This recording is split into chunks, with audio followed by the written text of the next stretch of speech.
Hello friends, welcome once again to this particular channel from Achilinks Travel Consultancy. Now here we talk about proficiency exams relating to Ielts, PTE, some of which are TOEFL, SAT, etc.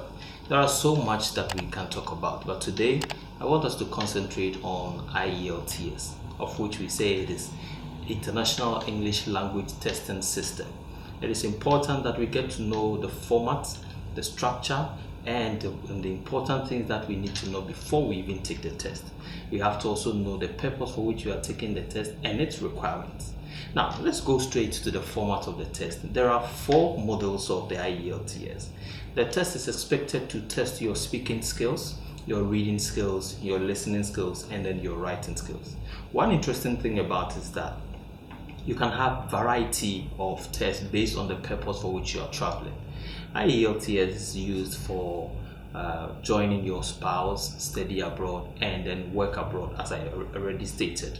Now, we have the general, we have the academic, and then we have the life skills, of which each of them depends on the type of travel and the purpose of traveling that you're making. Now, the format of the test is such that, as I already stated, it is in 4 modules. First one, reading, listening, speaking, and then writing. Now, the test is a formal timed test.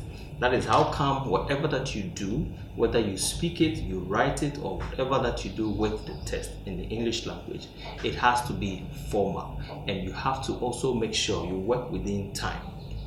Let's look at this, the format of the speaking test. The speaking test is in 3 main parts. Part 1 being introductory.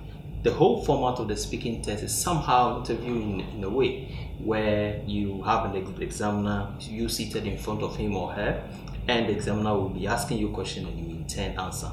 That is the format of the speaking test.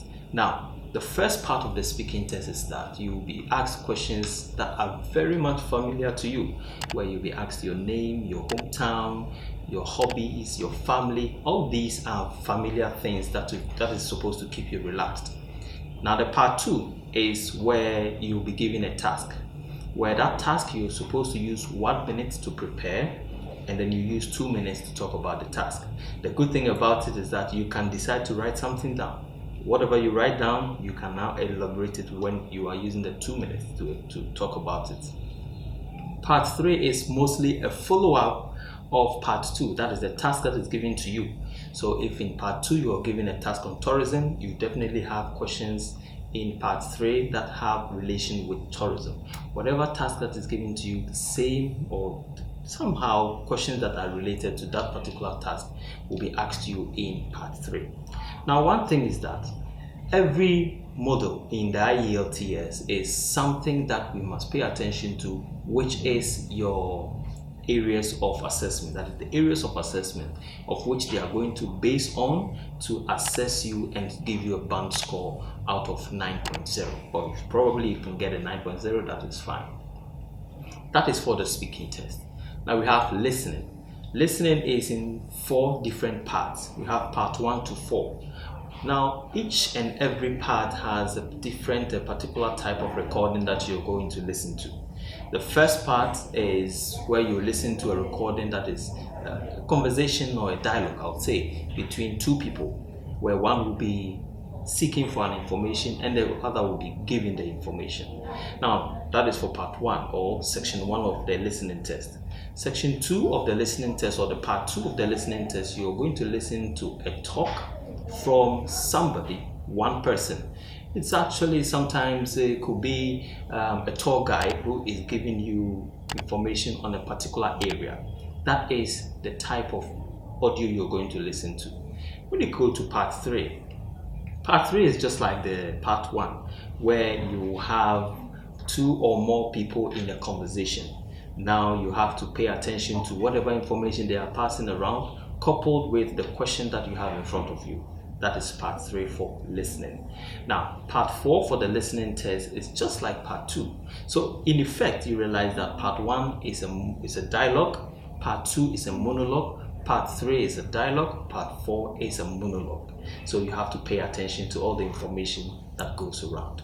Now, the next one is the reading. Now, reading comes in 3 different passages. One thing about the Ielts test is that as the stages progresses, or as the sections progresses, the difficulty level also increases a little bit. So you have to pay attention to your time, have to pay attention to your strategies, and pay attention to how you answer the questions. With the reading test, as I said, you're going to answer 3 passages, 40 questions. Now, you're supposed to spend 60 minutes, but 20 minutes on each particular passage. So, you read first passage 1, passage 2, passage 3. But one thing is that, let's keep it in mind, that there are several question tasks that you're supposed to answer.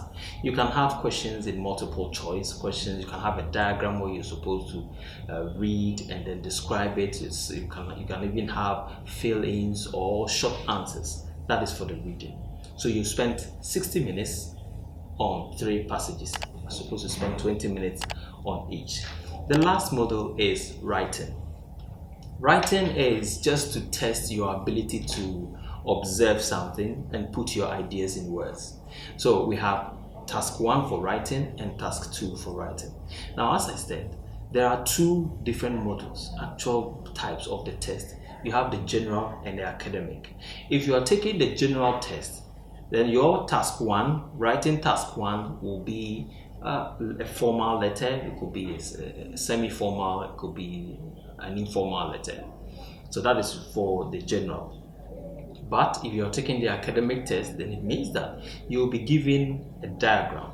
Now, the diagram is not just any other diagram, but it could be a graph, it could be a map, it could be a process or a flow chart. So these are some of the things that you should be expecting in writing task 1. But when it comes to writing task 2, the trend is different. You're not going to look at any diagram. Neither are you going to look at anything at all, but then you're going to read a social issue, an academic topic that is given, or it could be technology, education, health. That will be put in a question form.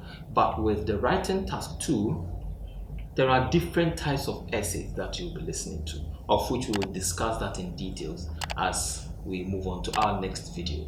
So please subscribe to this channel and then make sure you join the Achilinks training. Have a wonderful time till I see you again.